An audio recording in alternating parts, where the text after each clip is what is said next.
ကဲကိုမတွေအားလုံးမင်္ဂလာပါကဲကျွန်တော်ရဲ့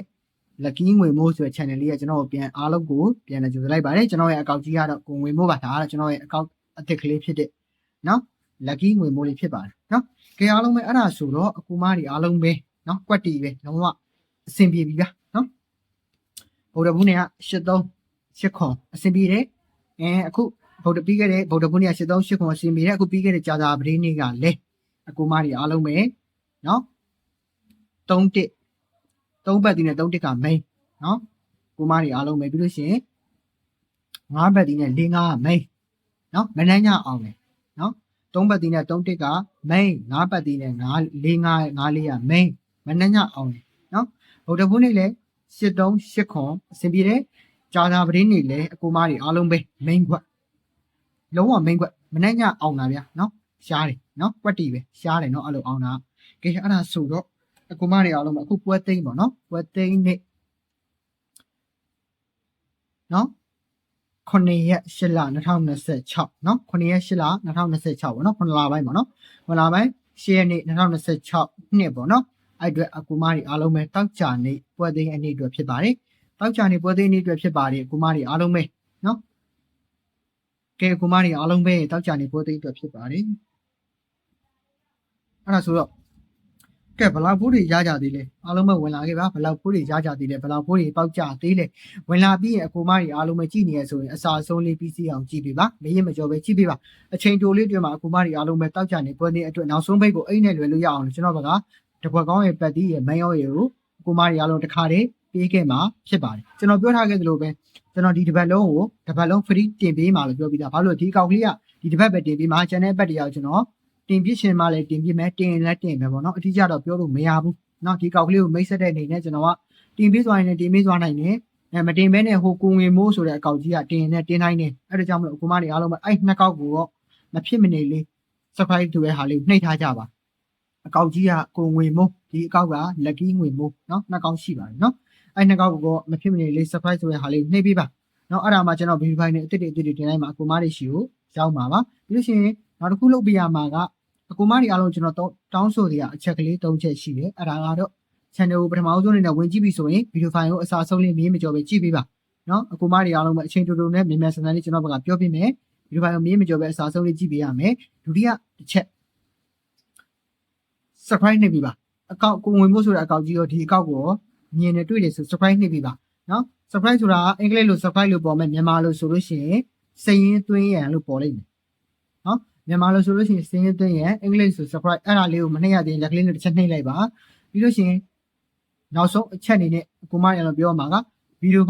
ဖိုင်ပဲဖြစ်ဖြစ် live လွှင့်တာပဲဖြစ်ဖြစ်เนาะကျွန်တော်ဗီဒီယိုဖိုင်တင်ပြီးတာဖြစ်ဖြစ် live လွှင့်ပြီးတာပဲဖြစ်ဖြစ်ပြီးလို့ရှိရင်အောက်ဆုံးကပေါ့เนาะကျွန်တော်ရဲ့ဒီဗီဒီယိုဖိုင်ရဲ့ဒီဘက်ထောင်းမှာဒီလိုလေးပေါ်နေလိမ့်မယ်လက်မလေးเนาะလက်မလေးပေါ်နေလိမ့်မယ်အဲ့လက်မလေးကိုမရဲ့တစ်ချက်နှိပ်ပေးရမယ်ဒါပဲအဲ့ဒါလေးကိုမလေးရှိပြန်ပြီးတော့တောင်းဆိုခြင်းပါတယ်ဝင်ကြည့်ရင်တယောက်တစ်ချက်နှိပ်ပေးမယ် subscribe မရသေးတယောက်တစ်ခုဒီနှိပ်ထားမယ်เนาะပြီးတော့ဆက်သွားမယ်။ဘာလို့ဆက်သွားမလဲဆိုတော့အကူမတွေအားလုံးပဲနောက်ဆုံးအနေနဲ့ကတော့ကျွန်တော်ရဲ့လက်ဆွဲတော်စကားလေးဖြစ်တဲ့အောင်ပြီးလို့အားလုံးမတက်ညီနေလေ comment ထဲမှာရေးပြရမယ်။ပြီးလို့ရှိရင်အကူမတွေအားလုံးကကျွန်တော်ခဏလေးပြောပြသွားရင်ကျွန်တော်ဘာပတ်တီးလေးပြောထားကြလေအဲ့ပတ်တီးလေးကို comment ထဲမှာရေးပေးကျွန်တော်ဘာ main ကွက်ကလေးပြောပြထားကြအဲ့ main ကွက်ကလေး comment ထဲမှာရေးပေးကျွန်တော်ဘာတစ်ခွက်ကောင်းလေးပြောပြထားကြလေအဲ့တစ်ခွက်ကောင်းလေး comment ထဲမှာရေးပေးဒါလေးကိုအကူမကြီးပြန်ပြီးတော့ကျွန်တော်ဘက်ကတောင်းဆိုပါတယ်လုပ်ပေးပါအကူမတွေဘက်ကပြန်ပြီးတော့နော်အကူမတွေပေါက်ဖို့ရဖို့အစဉ်ပြေရတော့ဝင်မိုးကကြိုးစားပြီးမယ်အကူမတွေကလည်းအခုဝင်မိုးပြောထားတဲ့အချက်ကလေးတွေကိုပြန်ပြီးတော့လောက်ဆောင်ပြီးမယ်လို့လည်းဝင်မိုးထင်ပါတယ်မျှော်လင့်ထားပါတယ်အကူမရှိကအဲ့လိုလေးပေါ့နော်ကဲအဲ့ဒါဆိုတော့အကူမတွေအတွက်ပေါ့နော်ကျွန်တော်အကောင်းဆုံးကြိုးစားရှာဖွေထားတဲ့တောက်ကြနေပွဲတဲ့အတွက်ကိုလာပြီခင်ဗျာနော်ကဲလာပြီခင်ဗျာကဲအားလုံးပဲမှတ်ပေးပါနော်ဝင်ကြည့်တဲ့အကူမတွေအားလုံးပဲမှတ်ပေးပါ comment ထဲမှာရေးပေးပါနော်ကဲအခွေလေးကိုကျွန်တော်စပြောမယ်နော်အခွေလေးကတော့2483အခွေပါအားလုံးပဲရေးပေးပါ lucky အခွေလေးကတော့2483အခွေပါကျွန်တော်ရဲ့ဒါအကောက်တက်ကလေးဖြစ်ပါတယ်ကိုငွေဘုရားအကောက်ကြီးပါနော်ကဲ2483အခွေဖြစ်ပါတယ်အားလုံးပဲ comment ထဲမှာရေးပေးပါ2483အခွေပါကဲဝင်ကြည့်တဲ့အကူမတွေအားလုံးပဲရေးပေးပါ2483အခွေပါနော်2483အခွေပါအားလုံး comment ထဲမှာရေးပေးပါ2ကဲ4ရယ်8ကဲ 3ရက်ပါအဲ့ဒါအခွေပါကဲအဲ့ဒါဆိုတော့အခွေလေးကောမန့်မှာကြည့်ပြီးလို့ရှိရင်ပတ်သီးလေးတွေမယောင်းလေးတကွက်ကောင်းလေးဆက်ပြောမယ်နော်အဲ့ဒါလေးမပြောခင်မှာနော်အကူမကြီးတွေခုပြောကြရှိတယ်အဲ့ဒါကတော့နော်ကျွန်တော်ယုံကြည်လို့လက်တွဲတဲ့ကန်ဆက်တဲ့အကူမကြီးလေးဒီနေရာလေးတစ်ခါလေးပြောချင်ပါတယ်အကောင့်အထုလိန်ညာရဲ့သတိထားပါနော်အကောင့်အထုလိန်ညာရဲ့သတိထားပါလက်တွဲချင်တာပဲဖြစ်စေနော်အလိန်ညာမိမှာဆိုလို့မှတ်ထားချင်တာပဲဖြစ်စေနော်ကျွန်တော်အခုပြောပြမယ်ဖုန်းနံပါတ်ကလေးတွေမှတ်ပြပါနော်ပြီးရင်ကျွန်တော်ကဏ္ဍလေးတွေဆက်ပြောပြမယ်တောက်ကြနေပေါ်တင်တွေပတ်သီးနဲ့မန်ရောနဲ့တဘောကောင်းနဲ့ဆက်ပြီးတော့ပြောပြမယ်နော်အဲ့ဒါမှပြောပါလို့ပြောပြမယ်ဆက်ပြောပြမယ်နော်အကောင့်အထုလိန်ညာရဲ့ရန်ထွက်နေတယ်နော်ကျွန်တော်ပုံလေးကျွန်တော်ရဲ့အတန်တွေကျွန်တော်ရဲ့ဗီဒီယိုဖိုင်တွေနဲ့အကောင့်အထုလိန်ညာရဲ့ထွက်နေတယ်အဲ့ဒါကြောင့်မို့သတိထားပါအဲ့ဒါကြောင့်မို့ကျွန်တော်အခုပြောထားတဲ့ဖုန်းနံပါတ်ကလေးတွေကိုကျွန်တော်နဲ့ကန်ဆက်လို့နော်လက်တွဲလို့ဆက်သွယ်နေတာပဲဖြစ်ဖြစ်ပေါ့နော်ဒါမှမဟုတ်အလိန်ညာတွေမိမှာဆိုလို့တိုက်ကြည့်နေတာပဲဖြစ်ဖြစ်အခုပြောမယ့်ဟာလေးတွေကိုမှတ်ပေးပါတစ်ခေါက်ပဲပြောပြမယ်မှတ်ပေးပါနော်399692 515 034နောက်တစ်လုံးမှာ3991111284အဲ့ဖုန်းနံပါတ်နှလုံးပဲကျွန်တော်ကိုင်ပါလေနော်ကဲအဲ့ဒါဆိုဆက်သွားမယ်နော်ပတ်သီးလေးဆက်သွားမယ်ပတ်သီးလေးကိုကောမန့်ထဲမှာရေးပြပါပတ်သီးလေးကတော့ကိုမရလာမှာ66ပတ်သီးပါတောက်ကြနေပွဲတဲ့အတွက်မဖြစ်မနေထွက်ပေးရမယ်အမာကန်ပတ်သီးအနေနဲ့ပြောပါဆိုလို့ရှိရင်ကျွန်တော်အကြိုက်ဆုံးအနေနဲ့ထုတ်ထားတဲ့ပတ်သီးကတော့66ပတ်သီးပါနော်တောက်ကြနေပွဲတဲ့အတွက်အမာကန်ထုတ်ထားတဲ့ပတ်သီးဒီ66ပတ်သီးဖြစ်ပါတယ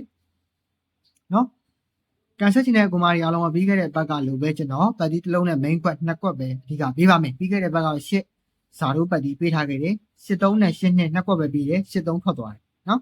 ်ပြီးခဲ့တဲ့ဘက်ဇာတို့ပတ်သီးနဲ့မွေးကနန်းကတော့83နဲ့8နဲ့နော်2 quad ပဲပြီးထားတယ်နော်8ဘက်ဇာတို့ပတ်သီးနဲ့ပွေးထားတယ်83ဆိုတဲ့ခဏဒဲထွက်သွားတယ်နော်ပြီးခဲ့တဲ့ဘက်ကကျွန်တော်ကိုကန်ဆက်တဲ့ကိုမာရီနော်ထွက်သွားပါတယ်နော်အဲ့တော့ဒီဘက်အားလုံးပဲပြန်ပြီးကန်ဆက်ချင်တဲ့ကိုလေးကန်ဆက်လို့ရပြီလက်တွဲချင်တဲ့ကိုမာရီပြန်ပြီးလက်တွဲလို့ရပါပြီနော်ကဲအဲ့ဒါဆိုတော့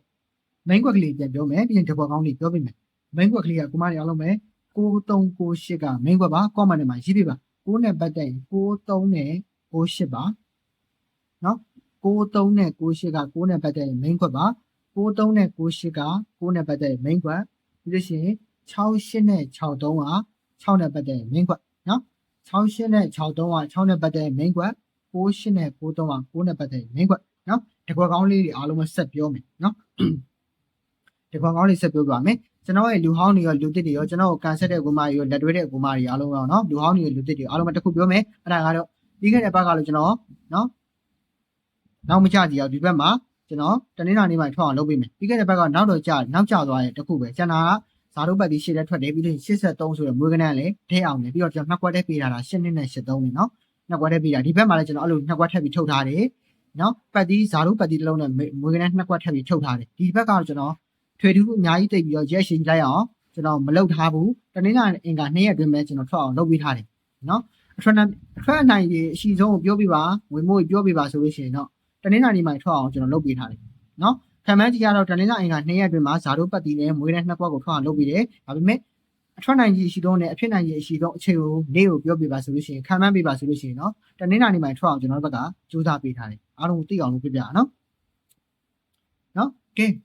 ဇာတို့ပတ်တီတစ်လုံးနဲ့မွေးတဲ့2ကွက်ကိုပဲလိုချင်တယ်ဆိုလို့ရှိရင်ကျွန်တော်နဲ့လာပြီးတော့ကန်ဆက်လို့ရပါတယ်နော်ခုနဖုန်းလေးဆက်သွယ်လို့ရ Viber လည်းဖွင့်ထားတယ်နော် iPhone Viber လည်းဖွင့်ထားပါတယ်ကဲအဲ့ဒါဆိုတော့တကွက်ကောင်းလေးဆက်သွားမယ်တကွက်ကောင်းလေးကအခုမှနေအားလုံးပဲ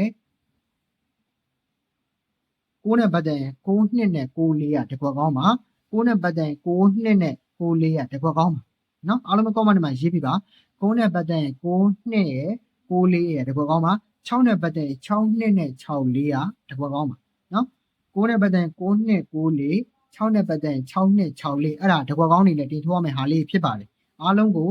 ဇားတူအားပြီးတော့ထိုးပါအားလုံးဇားတူအားထိုးပါအားလုံးပဲနော်ပြောပြထားခဲ့ပြီနော်ဒါမှမဟုတ်ရင်ဝင်မွေးစောတီးတီးကြိုပြီးတော့ဝင်မွေးနဲ့ကန်ဆက်ချင်တယ်ဆိုရင်ရောခုနဟာလေးတွေကိုဆက်သွယ်လိုက်ပါနော်ခုနကျွန်တော်ပေးထားခဲ့ဟာလေးတွေကိုဆက်သွယ်လိုက်ပါနှလုံးပေးထားခဲ့နော်